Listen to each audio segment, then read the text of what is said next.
Hello, welcome back to our UNEB solutions. Still Namasime Titus, handling biology and chemistry. And today we are going to proceed with our UNEB solutions for UNEB 2024, paper 545, stroke 1. That's the chemistry theory paper. Last time we were done with the section A items, and now we are going to look at section B items. And we all understand that section B has two parts, part 1 and part 2, from which you're supposed to choose one item from each part. And now for today, we are going to look at item 3 and 4. Our item 3 and 4, they are coming from section B, part 1, which is lying in the element of construct 1, that states that a learner appreciates the contribution of chemistry to our economy. There are various topics in this element of construct, and we have one of them is industrial processes. We have air, chemistry and society, carbon in life, chemical reactions, and then we also have oxidation and reduction. All of these topics, you find that they are important in a certain way concerning this element of construct. Because under industrial processes, we have several industrial processes which are conducted. We have extraction of cement, manufacture of cement, extraction of metals, and then here in air we have manufacture of oxygen, chemistry and society. We also have there some other components which are accessible. Carbon in life, we have manufacture of ethanol, we have also detergents, and then chemical reactions, we have the Haber process and the contact process. Oxidation and reduction, it's useful in purification of extracted metals. And now today, we are going to look at how do we approach these items, because you'll find that most times they are simply about an industrial activity which is going to take place, and you have to know the right answering approach. The first thing you have to know that as you're approaching this item, you should be able to know the raw materials required. In this process, what raw materials do you require? And you should also be able to give the process of production in a coherent way up to the point of purification. How do you start from raw materials, and how are you playing around those raw materials to get the pure component you want?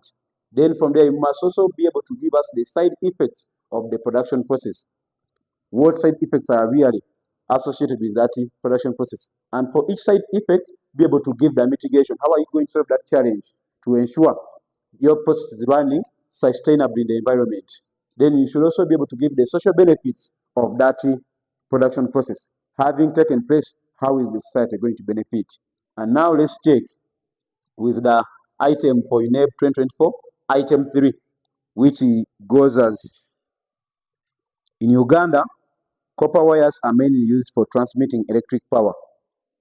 To ensure the availability of wires, the government is considering setting up a copper production plant in a certain area. However, the residents of the area need to be sensitized about the industrial processes, social benefits, side effects, and how they can be overcome. Your head teacher has been identified to sensitize the residents. Task: as a learner of chemistry, prepare a write-up that your head teacher will use to sensitize the residents. In this, you require to write a sensitization write-up. In this sensitization write-up, you should be able to give a message to the residents about the industrial processes, how is it going to take place, give them the social benefits of that industrial process, also give them the side effects as well as the mitigations of the copper plant in the area. How are they going to benefit from it, and what challenges should they expect? In this case, we are going to still follow the same approach I gave you. We have to give what raw materials do you require in this production of copper. You should also be able to give us the process coherently, and you'll find that the first thing you have to do is giving us the raw materials. Our raw materials are simply copper pyrites, and we shall also need water, silicon dioxide, and air. Each one of these ones I've mentioned here is going to be used in the production process. You want to mention something that you're not going to use in the production process. And then the other thing you should also be able to know the vessels which are utilized in this process. Vessels, I'm simply talking about the containers. Which containers are you going to interact with?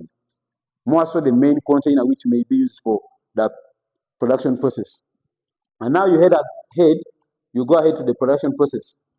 What are you starting up with and what are you ending with? The first thing, you have your ore. Remember, this ore is mined. We obtain it from mining, and then having obtained your ore, it is impure. There are certain impurities you have to remove. So the first thing is concentrating the ore. How do you concentrate the ore? We shall first wash the ore, grind it into fine powder. That fine powder of yours is then concentrated. We bring it to a process which we call froth flotation. Froth flotation involves concentrating the ore. What is involved in froth flotation? This is the thing. We get our crushed ore, mix it with water, and we add in a frothing agent. The frothing agent could simply be palm oil and other reagents which could be added. And this one takes place in the vessel which we are calling the concentrating tanks. What happens? This mixture is now agitated. In agitation, you simply blowing air into the mixture to separate the ore from the waste rock. I told you that ore is having impurities. How to remove these impurities? We carry out that process. What happens later? The ore is now carried to the top in the froth as the impurities sink to the bottom, and this froth of ours, which is found on the top, we just filter it off. Having filtered it off, we now add there an acid which breaks the froth to obtain the ore. In this, you're breaking the froth to remove the frothing agent, and you only remain with the ore, which is now dried, and now the concentrated ore is simply roasted in air. This ore of ours, we roast it in air to simply obtain copper 1 sulfide, iron 2 sulfide, and sulfur dioxide, as indicated in your chemical equation here. For any chemical equation you give, make sure it is well balanced. That's the thing. And this is the chemical equation you shall have. You realize your copper is balancing. You have copper is 2 this side, even this side copper is 2. Your iron is 2 this side. You also check iron is 2 this side. You check sulfur is simply 4. Around here, you will find that your sulfur this side is, you're having sulfur here, it is being 3 plus 1, that is 4. Then you check oxygen. Oxygen is 8. Then your oxygen this side, this is 6 plus 2, it's again 8. That's a balancing equation. Then we go to the next step. Now, after roasting our concentrated ore in air, we obtained copper 1 sulfide. We also obtained the iron 2 oxide and sulfur dioxide. Sulfur dioxide is a gas, so it goes off. You remain with one more impurity left, which is iron 2 oxide. How are we moving that? We move to the furnace where we carry out, that's our next vessel, where we carry out smelting. And this smelting is done in presence of sand, which we also call silicon dioxide. So we heat that, the mixture we had, which is copper 1 sulfide alongside iron 2 oxide together with sand to remove iron 2 oxide. This iron 2 oxide comes out as slag. And our equation for that is here.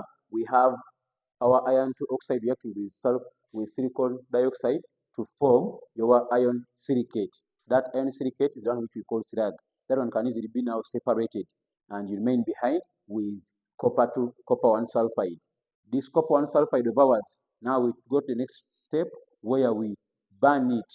We heat it in limited air.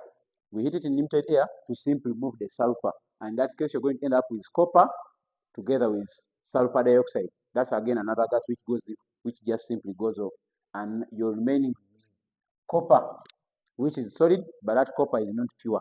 We simply call it blister copper or impure copper. It requires purification. How do we purify this? Now the step of electrolysis comes in. We purify it by electrolysis, where our blister copper or the impure copper is used as the anode. We use it as the anode, and we use pure copper strip as the cathode in an electrolyte, which is simply acidified copper to sulfate solution. And the vessel in this case, it is the electrolytic tank. So you realize at every point I've been mentioning the vessel we use at that point. Now in this case, what happens? The blister copper dissolves in the electrolyte to form copper 2 ions as the impurities just simply drop off. Now you're purifying it. The impurities drop off and they sink at the bottom. Then these copper 2 ions, they just straight migrate to the cathode, which is your pure copper strip. They migrate to the cathode, where they gain electrons and they become discharged as pure copper. The equation involved in this case, you realize that the anode, which was your copper, it undergoes what we call oxidation. It undergoes oxidation to produce for you copper 2 ions, and these copper 2 ions now migrate to the cathode where they undergo reduction.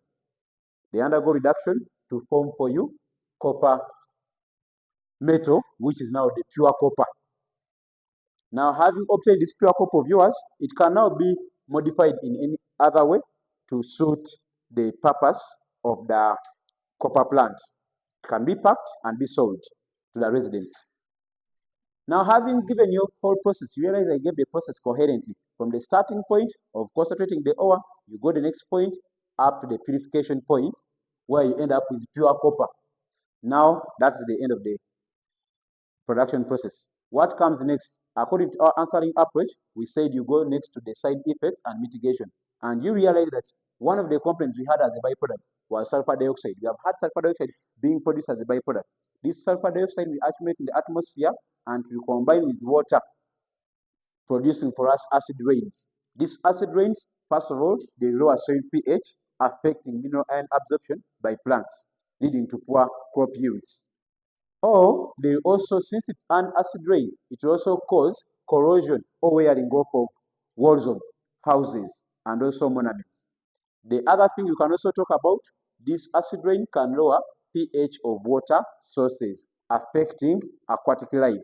So you do realize there are several impacts coming from this sulfur dioxide being produced. And you realize that every impact I've given, I've made sure I explain it to proper details. After the impact, go ahead and mitigate it. How can we mitigate the challenge of this sulfur dioxide? We can advise the company or the plant operators to use what we have as catalytic converters. Catalytic converters, they simply convert these harmful fumes into harmless forms. Therefore, they can be released in the atmosphere without having any serious impacts on the environment. After that, actually on the side effects, you just need only one or two, well explained and mitigated. Then you go to the social benefits. Social benefits, make sure your social benefits are explained properly. The first one, for every industrial activity, there will always be a source of employment. They will employ residents of that area, and in the end of it, they gain some salary. Gaining that salary, it will help them to improve their standards of living. So you realize there is a source of improvement that provides income to the residents, improving their standards of living. That one is completely explained. Then the other one is government revenue. Of course, you expect the government to collect taxes from this industrial activity. And at the end of it, you're boosting government revenue, which is useful in construction of infrastructures like roads and others.